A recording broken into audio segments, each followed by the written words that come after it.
तो सैफई मुलायम सिंह यादव के महाप्रयाण के बाद दुखी है, सैफई गमगीन है और पूरा सपा परिवार भी गमगीन है। लेकिन जब सैफई की बात कर रहे हैं तो चलिए आपको बताते हैं कि मुलायम सिंह ने सैफई के लिए क्या किया।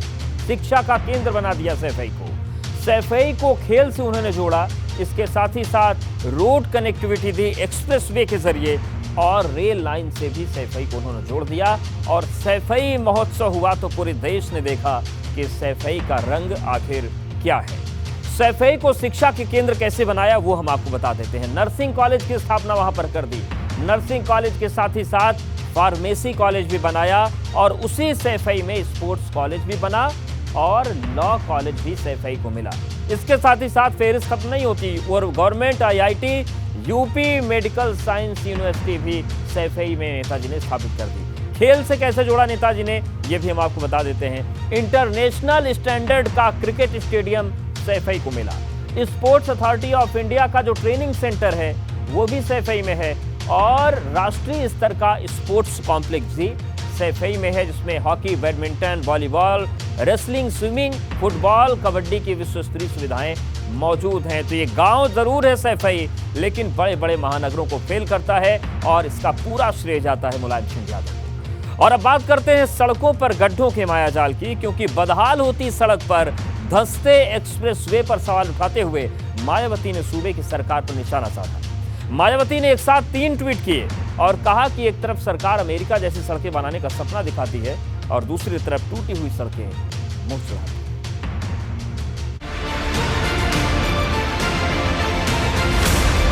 सड़कों पर गड्ढों का मायाजाल, बसपा ने उठाए सवाल। अमेरिका बनाने का सपना, सरकार पर माया का हमला। जहां एक तरफ उत्तर प्रदेश में एक के बाद एक एक्सप्रेसवे का काम तेजी से चल रहा है, वहीं बसपा सुप्रीमो मायावती ने एक के बाद एक 3 ट्वीट कर सूबे की राजनीति को सुलगा दिया है। मायावती ने यूपी के खराब सड़कों और गड्ढों को लेकर सूबे की सरकार पर निशाना साधा है। मायावती ने पहले ट्वीट में लिखा कि नए एक्सप्रेसवे के लगातार धंसने और लखनऊ उन्नाव की 50 किलोमीटर सड़क में 982 गड्ढे होने से पश्चिमी यूपी और पूर्वांचल समेत ज्यादातर सड़कें बदहाल हैं, जो न सिर्फ जानलेवा दुर्घटनाओं के लिए चर्चित है बल्कि सरकारी दावों की पोल खोलने के लिए भी काफी हैं। मायावती यही नहीं रुकी, उन्होंने इसके बाद एक दूसरा ट्वीट किया। इसमें उन्होंने लिखा कि यूपी में दूसरी बार भाजपा की सरकार बनने के बाद से भी प्रदेश गड्ढा मुक्त नहीं हो पाया, जबकि गड्ढा मुक्त बनाने के दावे हर मंत्री और नेताओं की तरफ से रोज होते हैं, लेकिन इनके दावों की तरह ही सूबे को गड्ढा मुक्त नहीं बना पाना लोगों को अब काफी विचलित कर रहा है। इसके साथ ही मायावती ने एक तीसरा ट्वीट भी किया, जिसमें मायावती ने नमक छिड़कने का आरोप लगाते हुए केंद्र और राज्य दोनों सरकारों पर निशाना साधा। मायावती ने लिखा कि यूपी सरकार अमेरिका जैसी सड़क बनाने जैसा हसीन सपना दिखाने में नहीं हिचक रही है, साथ ही गरीबी, महंगाई, बेरोजगारी और पिछड़ेपन आदि से त्रस्त और विकास की भूखी जनता चुप है कि आगे क्या होगा। मायावती ने एक्सप्रेसवे के धंसने से लेकर सड़कों पर गड्ढे और अमेरिका जैसी सड़कें बनाने को लेकर यह हमला ऐसे वक्त में बोला है जब बुधवार को ही बुलंदशहर में रोड के धंसने की खबर आई है, जहां बुलंदशहर के पॉश इलाके में 20 फुट चौड़ा और 7 फुट गहरा गड्ढा हो गया। हालांकि गनीमत ये रही कि जिस वक्त ये गड्ढा हुआ वहां कोई मौजूद नहीं था। मायावती ने ट्वीट के जरिए साफ तौर पर कहा कि लगातार प्रदेश में दूसरी बार भाजपा की सरकार बनी है। आए दिन मंत्री जो हैं वो ये वादे करते हैं, ये दावे करते हैं कि प्रदेश की सड़कों को गड्ढा मुक्त किया जाएगा, लेकिन उसके बावजूद हकीकत क्या है वो सबके सामने है और जो हकीकत है वो अब जनता को विचलित कर रही है।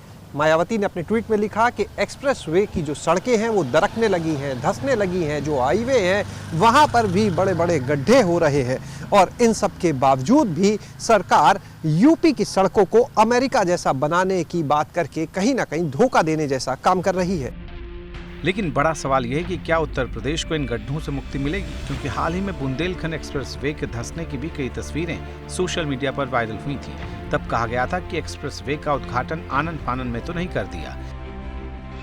वहीं जानकार मायावती के इस हमले को केंद्रीय सड़क परिवहन मंत्री नितिन गडकरी के बयान पर तंज के रूप में भी देख रहे हैं, जब उन्होंने लखनऊ में इंडियन रोड कांग्रेस के अधिवेशन के दौरान कहा था कि यूपी में सड़कों को 2024 से पहले अमेरिका से भी बेहतर बनाना है।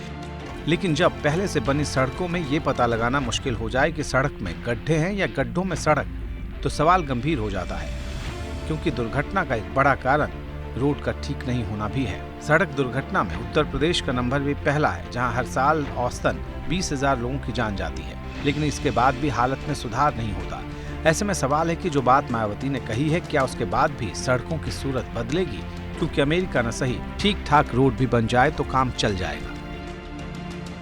Bureau report, ABP Ganga.